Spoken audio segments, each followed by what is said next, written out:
This content is made possible by individuals like you. Become a supporting member and access our growing library of membership courses and videos. Learn more about our membership at academyofideas.com/members. Authoritarianism in religion and science, let alone politics, is becoming increasingly accepted, not particularly because so many people explicitly believe in it, but because they feel themselves individually powerless and anxious. So what else can one do except follow the mass political leader, or follow the authority of customs, public opinion, and social expectations? The American psychologist Rollo May wrote these words in 1953, and in the decades that followed, the West tiptoed into tyranny. A mass surveillance state was established. Free speech gave way to increasing levels of censorship. Statist bureaucracy and stifling regulations invaded ever more areas of life, and tax rates reached levels that in the past would have caused a revolution. However, in recent years, this tiptoe into tyranny has turned into a sprint, as some Western countries are flirting with full-blown totalitarian rule. But the existence of power-hungry and psychologically disturbed politicians who desire total control is not what makes our situation particularly precarious, for such individuals exist in all ages. Rather, our troubles lie with the fact that very few people possess the one virtue that can turn the tide back in the direction of freedom, that being the virtue of courage, and as Alexander Solzhenitsyn warned in 1978, a decline in courage may be the most striking feature which an outside observer notices in the West in our days. Should one point out that from ancient times declining courage has been considered the beginning of the end? In this video, we are going to explore how a hyperconformity and blind obedience has infected the West and, in the process, crowded out the cultivation of courage. We will discuss how a widespread cowardice is permitting the rise of authoritarianism, and how a rebirth of courage is the antidote to our precarious political predicament. The pathological conformity that infects the West is generations in the making and the result of a confluence of factors. It is driven by a value system in which social validation occupies a preeminent position. It is furthered by the use of social media and the fact that success on these platforms is achieved by virtue signaling and conforming to the moral flavors of the day. It is also a product of an education system which deifies the democratic ideal and promotes the rights of the majority over the rights of the individual. These factors, combined with others, has created a society of hyperconformists. And as Rollo May explained, the opposite to courage, in our particular age, is automaton conformity. One of the ways that Western conformity manifests is through a blind obedience and a pathological need to follow rules. Most people believe that to be a good person is to be a compliant person, and to do what one is told by those in positions of political power and their lackeys in the media and celebrity culture. In acting with blind obedience, the conformist fails to differentiate between morality and legality, and so remains willfully ignorant of the fact that government rules can be immoral, driven by corruption, and that sometimes they pave the way for individual and social ruin. Or as Rollo May explains, our particular problem in the present day is an overwhelming tendency toward conformity. In such times, ethics tend more and more to be identified with obedience. One is good to the extent that one obeys the dictates of society. It is as though the more unquestioning obedience, the better. But what really is ethical about obedience? If one's goal were simple obedience, one could train a dog to fulfill the requirements very well.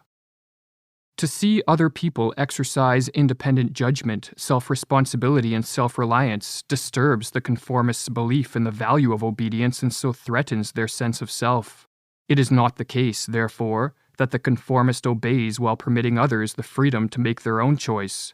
Rather, as Stanley Feldman explains in a paper titled Enforcing Conformity, people who value social conformity support the government when it wants to increase its control over social behavior and punish nonconformity. Valuing social conformity increases the motivation for placing restrictions on behavior.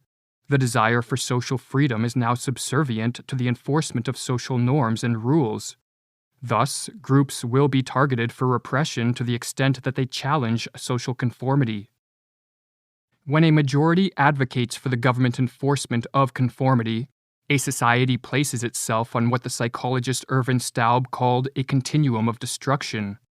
As the government uses coercion and force to punish a non-compliant minority, the majority rationalizes their support of such authoritarian measures by further demonizing the non-compliant, thus leading to increasingly severe government measures. One psychological consequence of harm-doing is further devaluation of victims. People tend to assume that victims have earned their suffering by their actions or character.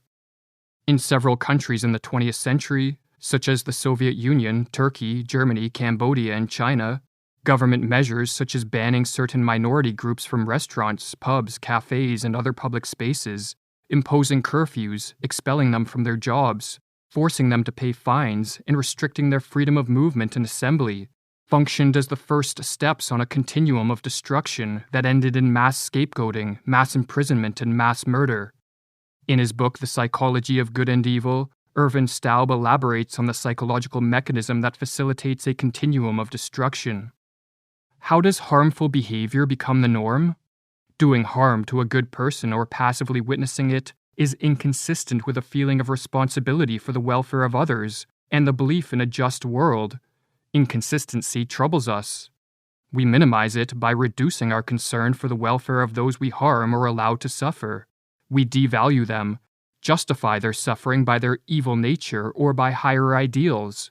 A changed view of the victims, changed attitude toward that suffering, and changed self-concept result. To counter the continuum of destruction that is a product of too much conformity and too much government force, more people need to act with moral courage.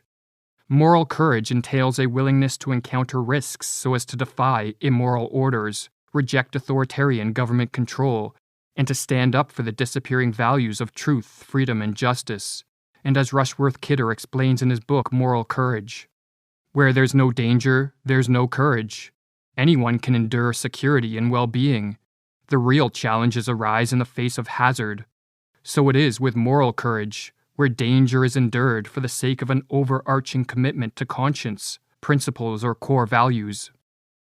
Some acts of moral courage are accompanied by mild risks, such as being ridiculed, insulted, or ostracized.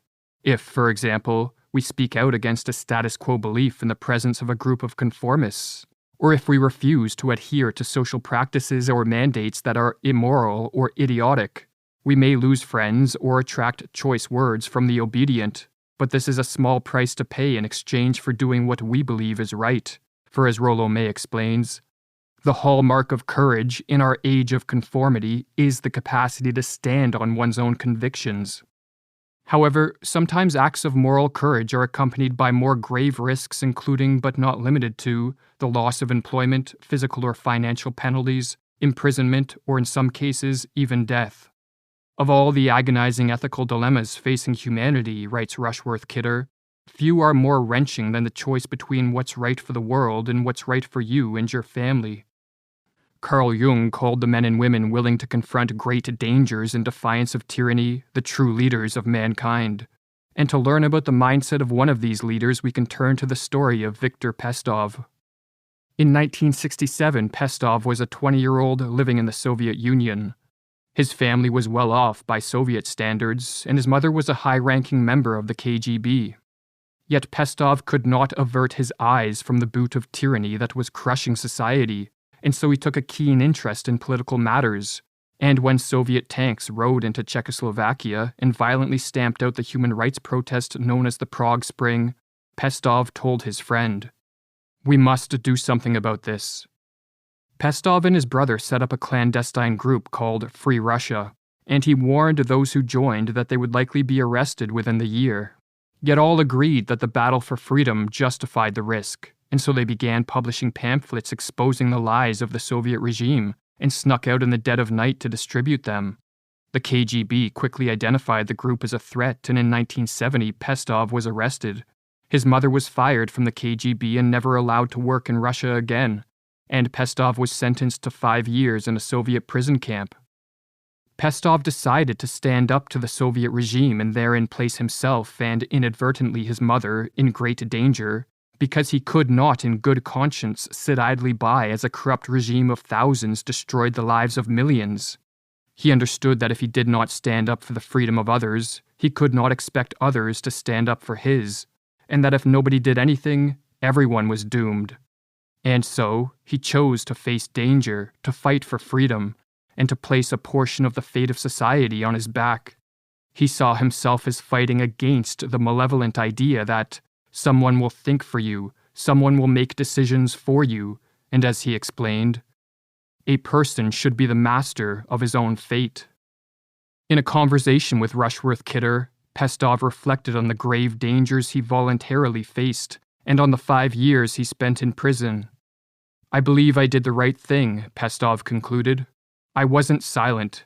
I was saying and doing what I had to do. There was a very small contribution of mine to the fact that the communists were pushed out of power.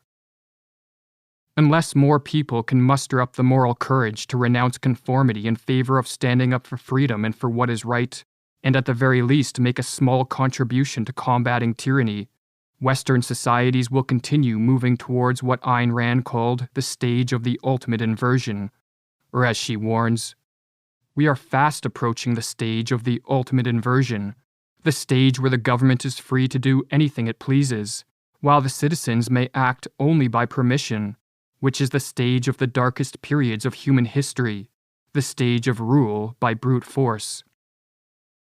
Become a supporting member and access our growing library of membership courses and videos. Learn more about our membership at academyofideas.com/members.